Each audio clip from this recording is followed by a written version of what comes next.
Hi friends! We're reading again today, finally. It's a little chilly outside and a lot of snow. Today we're going to read How the Stars Fell into the Sky, a Navajo legend.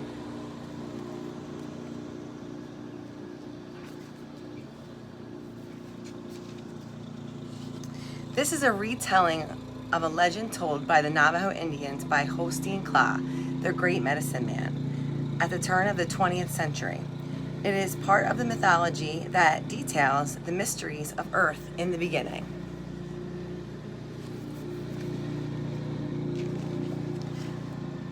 When the pulse of the first day carried it to the rim of the night, first woman said to first man, "The people need to know the laws.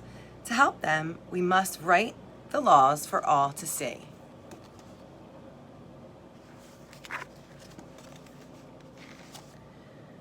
"Write them in the sand," he told her. "But the wind will blow them away," she answered. "Write them on the water then," he said, and turned to go, having more important matters on his mind. "But they will disappear the moment I write them on the water," the first woman called out.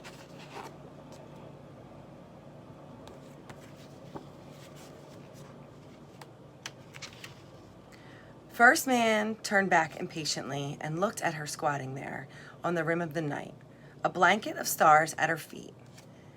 "Why don't you write them in the sky?" he said. "Take your jewels there and write them in the sky."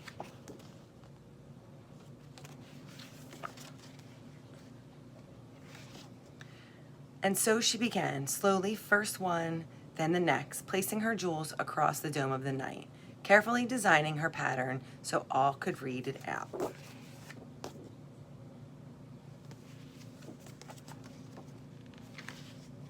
But First Woman was not alone. Behind a low tree, Coyote crouched, watching her as she crafted her careful mosaic on the blackberry cloth of the night. He crept closer.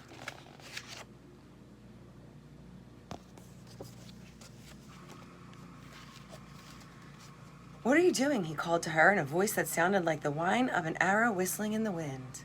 "Why are you tracking up the night sky with your jewels?" "Oh," she answered, deliberately shifting a star, "I am writing the laws so all people can read them. There will be no confusion if we can always see the laws."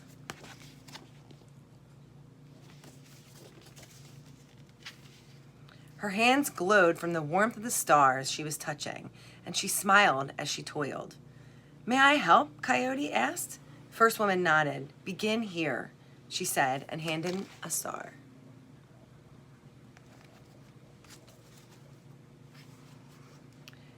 Coyote hung the star and stepped back to look. He hung another and another, but for each star he hung, First Woman's blanket held 100,000 more. "This is slow work," he grumbled.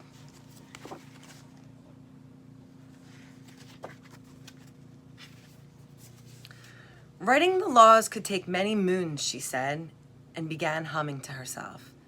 "Can't we find a faster way and be done?" Coyote asked. "Why finish?" she answered. "What is there to do next? That is half so important as writing the laws."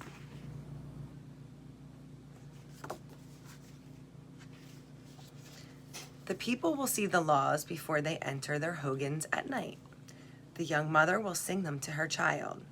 The lonely warrior crouching in an unknown country will look up and warn himself by them. Writing the laws may be what I do each night for the rest of my life." But Coyote lacked First Woman's patience. He loved best to see a job finished.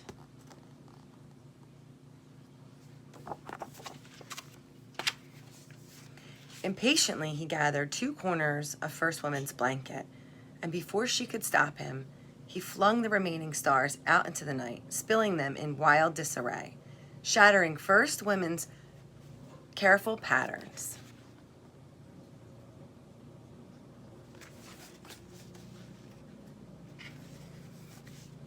First Woman leaned far into the night and watched the tumbling stars.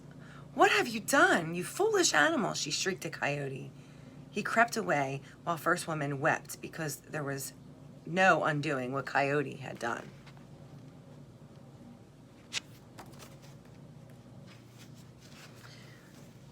As the pulse of the second day brought it into being, the people rose and went about their lives, never knowing in what foolish haste Coyote had tumbled the stars, never knowing the reason for the confusion that would always dwell among them.